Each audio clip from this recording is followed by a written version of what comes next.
रोजगार की बात होगी तो बीजेपी कहीं नहीं रहेगी।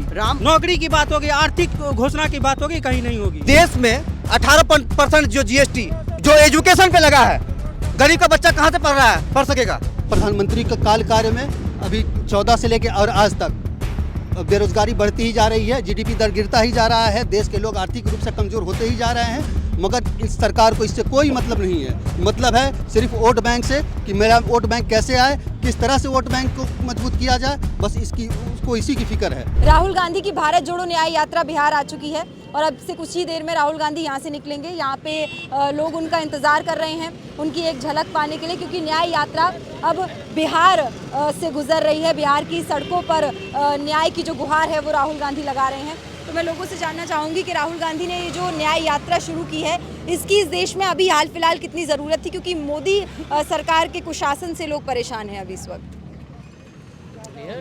इसकी 110% जरूरत है। 110%। यस।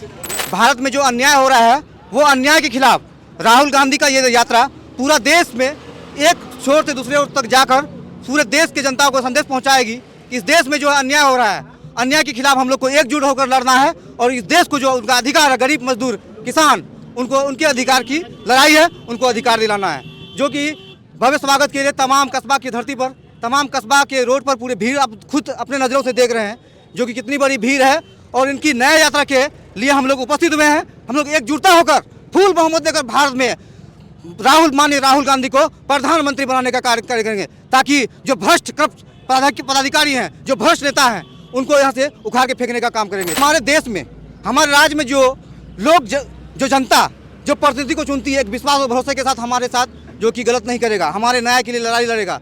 लेकिन हमारे माननीय मुख्यमंत्री नीतीश कुमार को सिर्फ कुर्सी का लालच है, जनता की सेवाओं का नहीं। जनता के साथ क्या गुजर रहा है, जनता के साथ क्या समस्या है, डीएपी इतना महंगा है, यूरिया इतना महंगा है, लोगों के खेतों तक सिंचाई की सुविधा है या नहीं, उनको उससे मतलब नहीं है। सिर्फ जनताओं को 5 किलो राशन देके ठगने का काम कर रही है। ये ऐसा जनता बर्दाश्त कभी भी नहीं करेगी। बीजेपी का मतलब बड़का झूठा पार्टी, भारतीय जनता पार्टी का मतलब बड़का झूठा पार्टी, जो कि भारतीय जनता पार्टी हमारे माननीय प्रधानमंत्री नरेंद्र मोदी जो है सिर्फ झूठे झूठे वादे करते हैं। आज तक न किसी के खाते में 15 लगाया, लोगों को सिर्फ ठगने का काम किया। बहुत सारे घोषणा किए गए, बहुत सारे लोन के मुद्दे पर, लेकिन एक भी सुविधा जो जमीन जिनको मिलना चाहिए उनको अभी तक नहीं मिल पा रहा है। सिर्फ झूठे झूठे वादे कर रहे हैं। जातीय जनगणना बहुत ज़रूरी है इस देश में। जातीय जनगणना के आधार पर ही तय होगा कि किसको कितनी भागीदारी देनी है।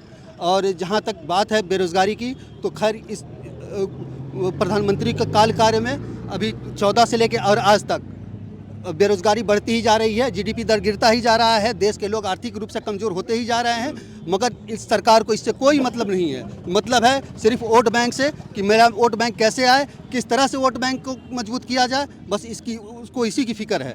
माननीय राहुल गांधी जी का ये न्याय यात्रा बहुत बड़ी उपलब्धि लेके आएगी पूरे बिहार में। बिहार की सत्ता परिवर्तन में बहुत बड़ी भागीदारी निभाने जा रही है। इस बार की जनता देखेगी और राजनीतिक दल भी देखेंगे कि किस तरह से एक परिश्रमी व्यक्ति और सच्चा व्यक्ति भारत में कैसे सत्ता को परिवर्तन करता है। न्यूज चैनल हमने देखना छोड़ दिया।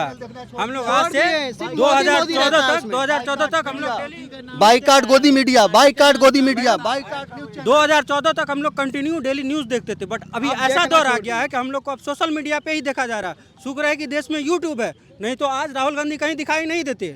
सिर्फ मंदिर मस्जिद हो रहा है, राम मंदिर है, इसी पे चुनाव मोदी लड़ना चाहता है।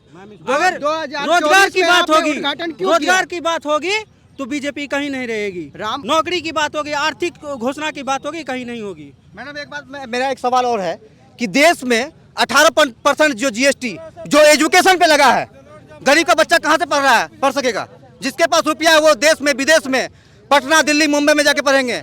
ये देश में जो है समस्त शिक्षा को जो है बर्बाद कर रही है। 18% जीएसटी लगा के, जो कि एजुकेशन पे तो कॉपी कलम किताब जितने भी विद्यार्थियों का यूज होने वाला सामान है, ये 18% जीएसटी बिहार के तमाम देश के जो युवा है, जो स्टूडेंट है, जो विद्यार्थी हैं, वो कभी बर्दाश्त करने वाले नहीं है। देखिए जैसे कि देख रहे हैं देश में कितनी बड़ी बेरोजगारी है। ये बेरोजगारी कि इतनी ज़्यादा में तेजी में से बढ़ रही है। लेकिन देश में कह रहे हैं कि चाइना जो है बहुत बड़ा आबादी वाला देश है, लेकिन वहाँ बेरोजगारी कहाँ है। भारत मान के चलिए दूसरे स्थान पे है थोड़ी देर के लिए आबादी, लेकिन भारत में बेरोजगारी दिख रही है भाजपा नेताओं को, तमाम नेताओं को। लेकिन चीन में देखिए वहाँ पे टेक्नोलॉजी है, हर एक चीज़ का सुविधा है। अगर वैसा टेक्नोलॉजी हमारे देश में लाया जाए, क्या हमारे देश से बेरोजगारी नहीं हट सकती है? क्या हमारे देश से का कोई भी नेता हो, हमारे देश से बेरोजगार नहीं हो सकती है? यहाँ पे मुसलमान 3 चीज छोड़ कर किसी पे बात नहीं कर सकते, 5 मिनट भी किसी पे नहीं बोल सकते। देखिए, भारतीय पाकिस्तान, जनता पार्टी मुसलमान, का आतंकवाद छोड़ के कोई भी मुद्दा इसके अभी तक कोई भी प्रिंट मीडिया, इलेक्ट्रॉनिक मीडिया, कोई मीडिया यहाँ पे नजर नहीं आ रही। आखिर क्यों नहीं आ रही है? क्या तकलीफ है हमारे राहुल गांधी से, बताइए। आवाज को दबाने का भरपूर कोशिश किया जा रहा है, जितना हो सके उनको दबाने, क्योंकि वो एजुकेटेड पर्सन है, उनको रोकने के लिए पूरा जोरदार कोशिश कर रहा है। और लेकिन मोदी के साथ मीडिया है, राहुल के साथ नहीं है इस जनता है। बार। राहुल गांधी जिंदाबाद, पूरी जनता खड़ी है। राहुल गांधी जिंदाबाद। न्याय का हक मिलने तक।